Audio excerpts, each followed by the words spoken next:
SP madam साधारण वेशभूषा में बाजार में वड़ा पाव खा रही थी। तभी एक भ्रष्ट इंस्पेक्टर वहां पहुंचा और उनका हाथ पकड़ लिया। लेकिन इसके बाद जो हुआ उसे देखकर हर कोई दंग रह गया। दोस्तों, किसी ने क्या खूब कमाल की बात कही है कि जब तक जीवन है तब तक संघर्ष है, और जब तक संघर्ष है तब तक जीत की उम्मीद भी है। दुनिया उन्हीं को आजमाती है जो कुछ कर दिखाने की हिम्मत रखते हैं, और तकदीर उन्हीं का साथ देती है जो हार मानने से इनकार कर देते हैं। सपने देखने वाले बहुत मिलते हैं, लेकिन उन्हें हकीकत में बदलने वाले विरले होते हैं।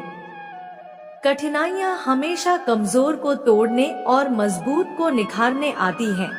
जो ठोकर खाने के बाद गिर जाता है उसकी पहचान मिट जाती है, लेकिन जो उठकर दोबारा खड़ा हो जाता है वही इतिहास रचता है। इसीलिए दोस्तों, हर दर्द को ताकत बना लो, हर आंसू को प्रेरणा बना लो। जिंदगी तुम्हारी है, इसे हाला के भरोसे मत छोड़ो। जो दुनिया को बदलने की हिम्मत रखते हैं उनके रास्ते मुश्किल जरूर होते हैं, लेकिन नामुमकिन नहीं। सफलता उन्हीं के कदम चूमती है जो हार से नहीं डरते और हालातों के सामने घुटने टेकने की जगह उन्हें बदलने की काबिलियत रखते हैं। अगर सूरज की तरह चमकना है तो पहले उसकी तरह जलना सीखो। जो अपने सपनों के लिए रातों को जलते हैं वही सुबह सूरज बनकर निकलते हैं। दोस्तों, यह कहानी भी एक लड़की के संघर्ष की है। यह कहानी हमें अपने जीवन में बहुत बड़ी सीख देने वाली है, इसलिए बने रहे इस वीडियो में।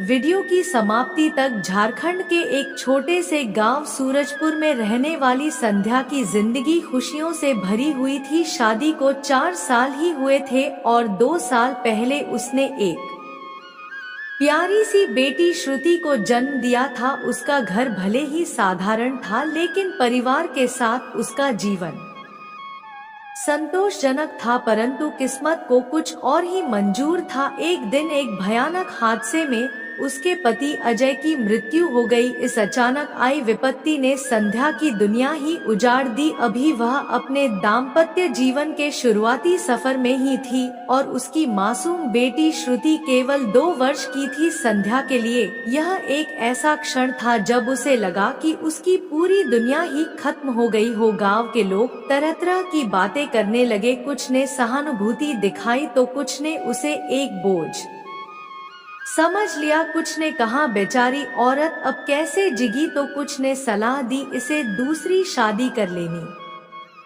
चाहिए ताकि बेटी का भविष्य सुरक्षित हो सके। लेकिन संध्या के ससुराल वालों ने जो किया वह सबसे ज्यादा दर्दनाक था। जब तक अजय जीवित था तब तक वे संध्या को बहू के रूप में अपनाए हुए थे, लेकिन उसके जाने के बाद उन्होंने साफ कह दिया अब तुम हमारी जिम्मेदारी नहीं हो, अपने मायके जाओ और अपनी बच्ची को भी ले जाओ। सिर्फ इसलिए कि उसने एक बेटी को जन्म दिया था वे उसकी परवरिश तक करने को तैयार नहीं थे। उनकी संकीर्ण सोच ने यह साबित कर दिया कि उनके लिए संध्या केवल उनके बेटे के कारण महत्वपूर्ण थी, न कि अपने अस्तित्व की वजह से। संध्या अपने मायके आ गई। उसके पिता रमेश प्रसाद मजदूरी करते थे और मां कमला देवी एक गृहिणी थी। वे अपनी बेटी और नातिन को अपने घर में रखते तो जरूर थे, लेकिन उनकी आर्थिक स्थिति इतनी अच्छी नहीं थी कि वे लंबे समय तक संध्या और उसकी बेटी की जिम्मेदारी उठा सके।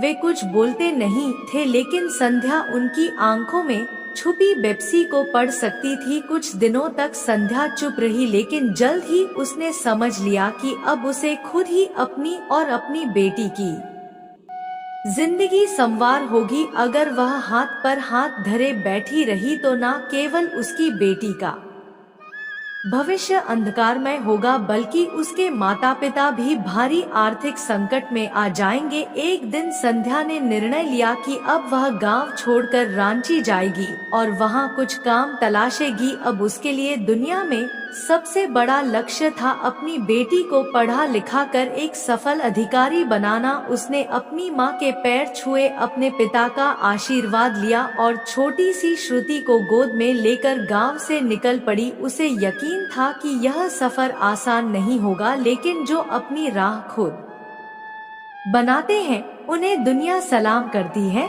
जब संध्या अपनी बेटी श्रुति को गोद में लिए रांची पहुंची तो उसके मन में केवल एक ही विचार था, कोई भी काम करूंगी लेकिन अपनी बेटी को कभी किसी के आगे हाथ फैलाने नहीं दूंगी। वह एक कोने से दूसरे कोने तक भटकती रही, घरों में काम मांगा, दुकानों पर पूछा, लेकिन कहीं भी उसे कोई नौकरी नहीं मिली। लोगों ने या तो अनुभव की कमी बताकर मना कर दिया या फिर कम पैसे में काम करने के लिए कह दिया। एक अकेली औरत को कौन नौकरी देगा, यह सवाल हर जगह उसकी राह रोक रहा था। संध्या ने हार नहीं मानी।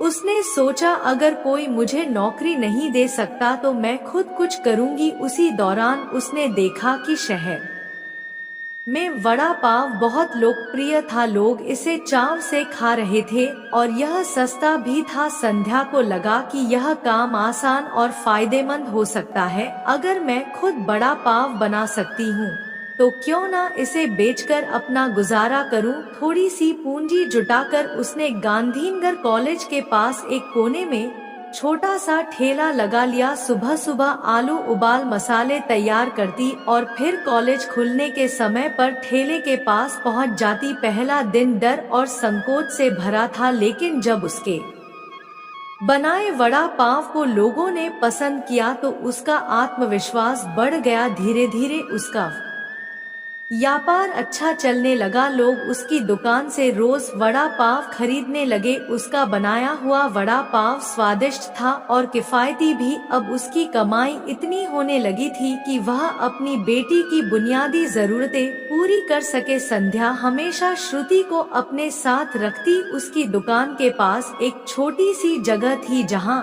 वह बेटी को बैठाकर पढ़ने के लिए कहती। कभी कभी जब ग्राहक कम होते तो वह खुद भी बैठकर बेटी के साथ कुछ सीखने की कोशिश करती। समय बीतता गया और देखते ही देखते 4 साल बीत गए। अब श्रुति 6-7 साल की हो चुकी थी। वह समझदार हो गई थी और जानने लगी थी कि उसकी माँ कितनी मेहनत कर रही है। मेरे पिता नहीं है, लेकिन मेरी माँ ने कभी उनकी कमी महसूस नहीं होने दी। वह रोज देखती थी कि कैसे उसकी माँ सुबह से लेकर रात तक मेहनत करती है, गर्मी ठंड बारिश, कभी किसी चीज की परवाह नहीं करती। एक समय पर जिस लोगों ने लाचार कहा था वही अब रोज 100 से 200 वड़ा पाव बेचकर अपने पैरों पर खड़ी थी। श्रुति ने ठान लिया था, मैं एक दिन अपनी माँ को इन सब परेशानियों से निकालूंगी। संध्या की जिंदगी अब धीरे धीरे पटरी पर आ रही थी। वह मेहनत कर रही थी, बेटी पढ़ रही थी और दोनों के सपने साकार होने लगे थे। लेकिन किस्मत ने फिर एक इम्तिहान तय कर रखा था। सरकार ने शहर के अवैध ठेलों और फुटपाथ पर लगी दुकानों को हटाने का आदेश जारी किया। पुलिस को सख्त निर्देश दिया गया था कि सभी अस्थायी दुकानों को हटा दिया जाए। एक दिन संध्या अपनी दुकान पर ग्राहकों को वड़ा पाव परोस रही थी, तभी कुछ पुलिसकर्मी वहां आए और कड़क आवाज में बोले, यहाँ दुकान लगाना गैर कानूनी है।